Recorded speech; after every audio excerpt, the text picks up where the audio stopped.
Okay, folks, it's your buddy Mike Messier. Star Wars Episode 1, The Phantom Menace. Did I say that right? Is that how it goes? Does it go Star Wars, The Phantom Menace, Episode 1, re-release, 20 years, I think, 25? My goodness, where does the time go, as they say? At the time, everyone hated this movie. I'm giving it a second look. And I say thumbs up. Surprisingly, I enjoyed this movie now more so than I did as a youth, as a child. I think that the movie kind of ages well. There are some things that don't. But if you haven't seen it, and if you're a Star Wars fan, even a casual Star Wars fan like myself, I'd say go see it. Give it another shot. Jar Jar Binks was, at the time, very disregarded, very hated. I didn't like him. A lot of people didn't like him. Still don't like him. But his involvement seems a little bit less offensive now in some regard, and perhaps more offensive in some regard. And I'll get to that hot topic right now.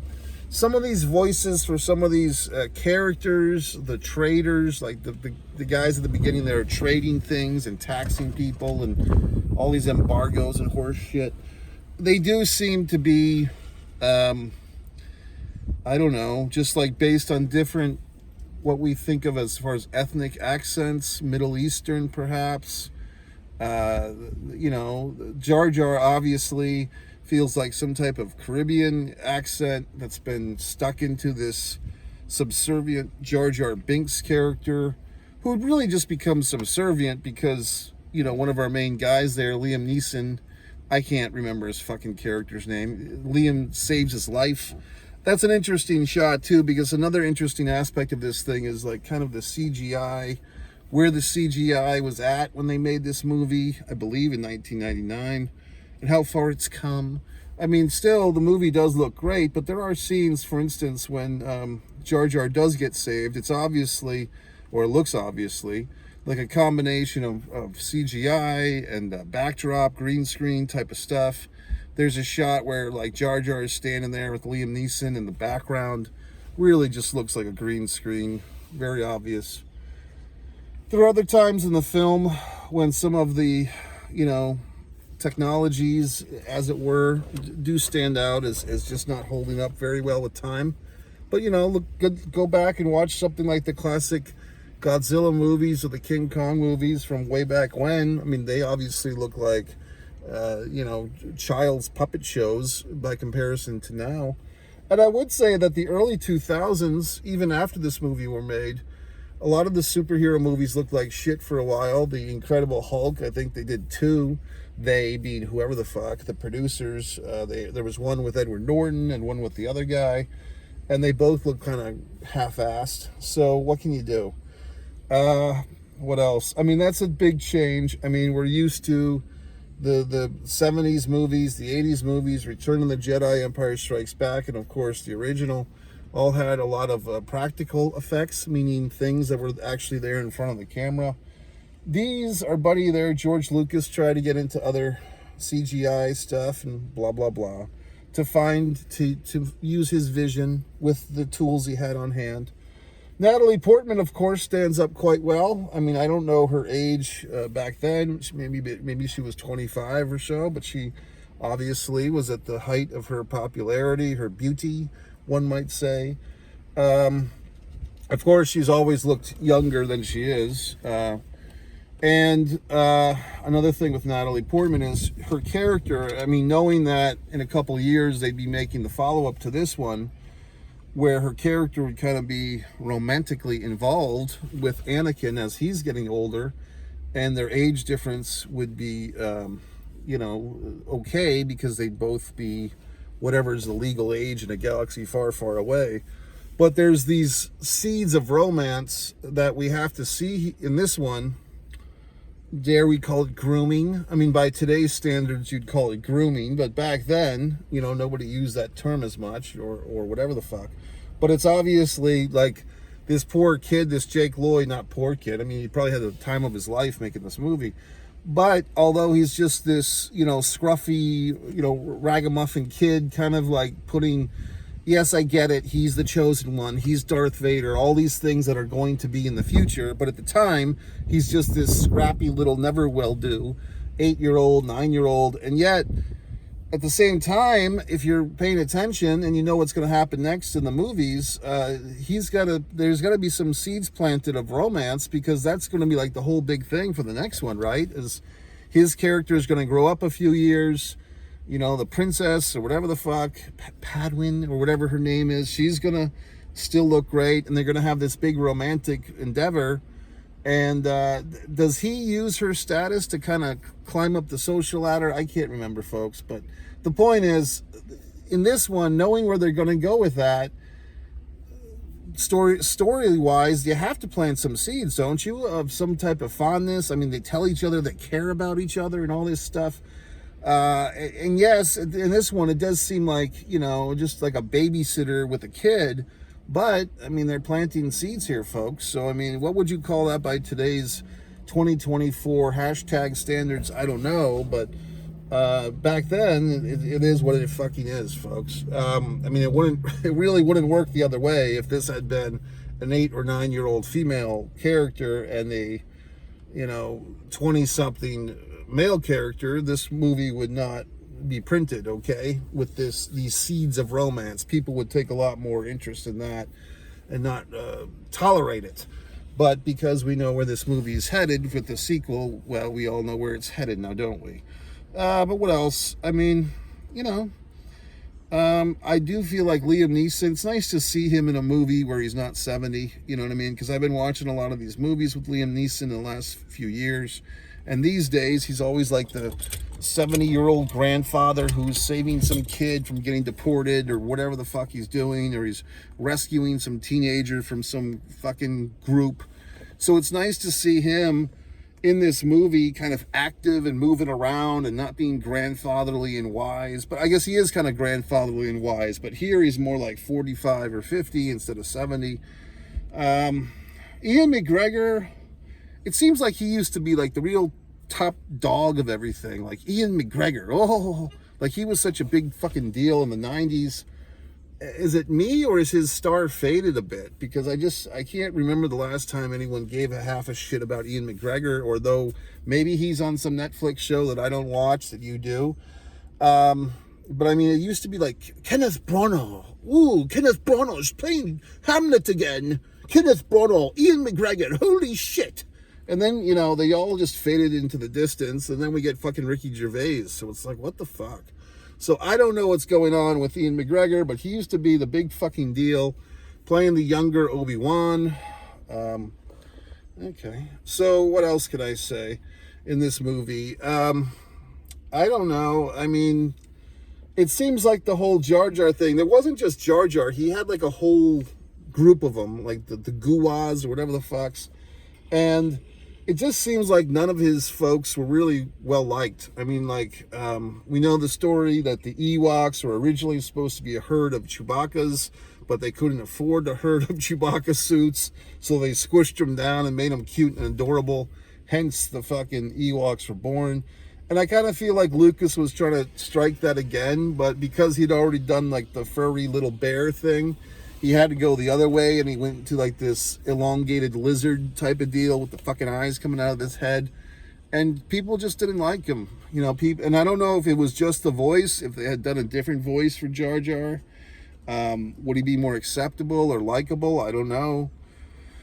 What else? Here's the thing, and folks, I'm not claiming to be Mr. Star Wars aficionado. I'm a fan. I'm not a fanatic, all right? But, I mean, basically with Pawa, whatever the fuck, the Empress, the Princess, whatever she is, how come, like, I get it, she's basically playing grab ass, like she's playing her own, she's playing the handmaiden to herself and putting her handmaiden in her spot as a decoy. But at times, it's hard to say, because it's both Natalie Portman, right? And at times when she's like the princess in disguise, it seems like whether it's the makeup or they've done something to elongate her face a little bit, whatever it is, she does look a little bit different. But at the same time, it seems like at times the handmaiden is like making all these executive decisions. Now, has the handmaiden who's posing as the actual whatever the fuck princess or queen or whatever, Esmeralda, has she been pre-authorized to make these decisions? Because it kind of seems like she's making some decisions on the fly that Portman, if she's the real fucking deal here as the Pedwa, she's just sitting off on the sidelines letting her handmaiden like wing it. I mean, that's where I get a little bit off put, because I get it. I like that technique of like, oh, you know, this is the handmaiden is the decoy, and the real one's going off into all these adventures and falling in love with an 8-year-old and all this horse shit. But it's like, well, wait a minute. How is the handmaiden making all these decisions then? Okay, just a thought. You can fucking comment and explain it to me, all right? What else? The pod race. I remember when I first saw this movie, it seemed like this pod race thing was insufferable, and it just took forever. But upon watching this movie this time around, I don't mind. In fact, to break kayfabe a little bit, this is the second time I've seen The Phantom Menace in this re-release. A week and change ago, I had lost my phone. I was in the process of getting a new one, and I couldn't do my review then. But I saw the movie again today. It's a matinee. And folks, this is like 6:50 at night. This, like when we're doing this right now between me and you, it's about 6:30 p.m. and it's still bright and sunny here in Florida, okay, which is nice. What else?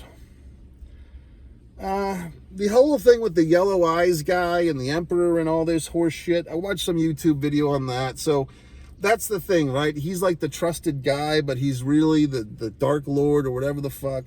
I don't know. Samuel Jackson gets some good lines in. It seems like Samuel Jackson took great pride in his acting in this. Like, he's like, you know, they always come in two, the mentor and the protege. But which one did we kill? And like Samuel Jackson took such great pride in his fucking little cameo in this thing, thinking he'd be the star of the next one, which he wasn't. What else? Oh, the guy. See, I never saw this movie, but I'm familiar with Willow. Great.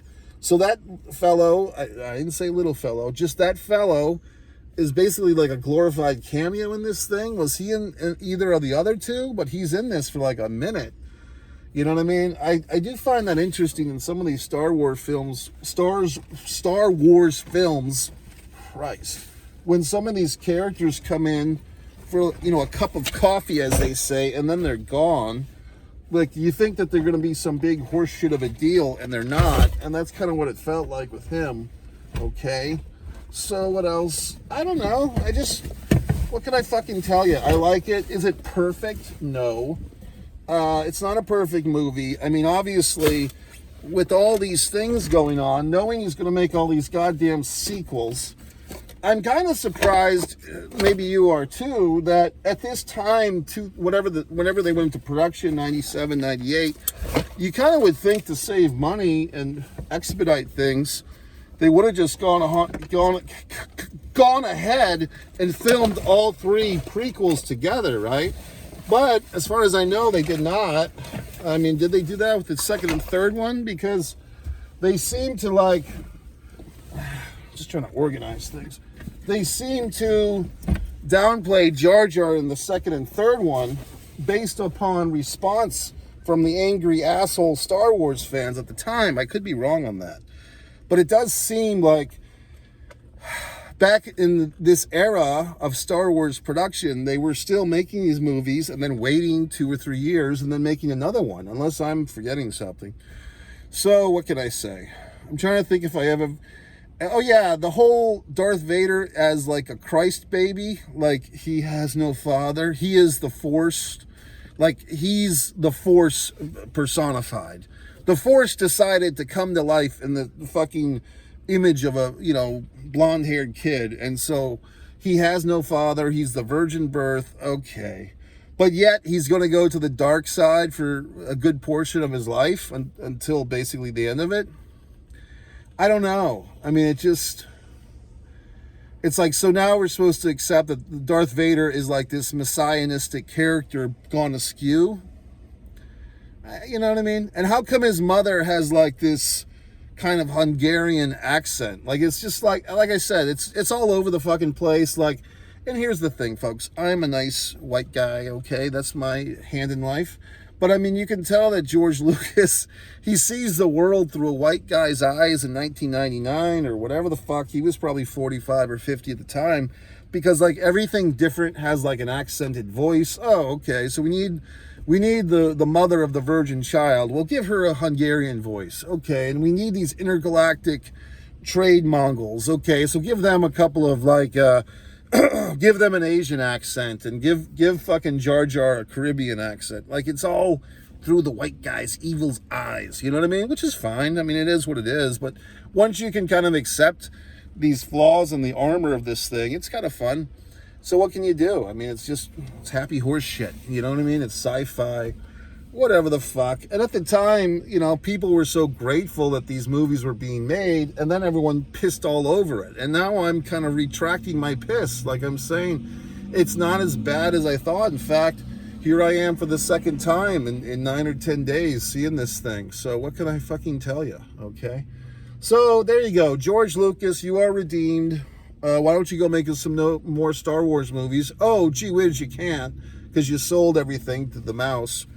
So anyway, Mike Messier, I think it's good. I mean, I think some things just age with time. Some things you don't appreciate when you have them initially, and you kind of have to wait 20 fucking years or 25 years to understand things. And you know, some things remain a little bit flawed. Jar Jar, like I said, still a pain in the ass. But overall, it's fine. I mean, I did have one thing with the pod racing horse shit, like, you know, and that's kind of like the big thing halfway through this movie. There's so many, like, they have like tablets, like basically, like, this Star Wars movie was on the cusp of like predicting all this technology we'd have throughout the next 20 years or so. But they're basically watching the fucking thing on tablets. And I'm kind of like, well, where's the cameras that are following this race? But you do see that, like, the color commentator, two-headed guy, has these cameras near him. But are those cameras covering the race that close? And in the pod race, there's these people that are shooting, these sand guys or whatever are shooting at our little buddy there. And it's like, how is that legal? I mean, they're just accepting that this race is fucking corrupt. There's another thing I wanted to say, so I will if I can remember it. What the fuck? Oh yeah, it's just like you took the fucking Home Alone kid and you dropped him in the fucking middle of the Star Wars universe, which I think is kind of like, I think Lucas was thinking, hey, you know, if we have this character that everybody loves, Darth Vader, and we show him as a child and how he got to be where he was, and we just, you know, put Dennis the Menace or the fucking Home Alone kid or Calvin from Calvin and Hobbes, we just throw him in the middle of all this Star Wars shit, everyone's gonna love it. And I think that there was a little bit of like, you know, people didn't love it so much, you know what I mean?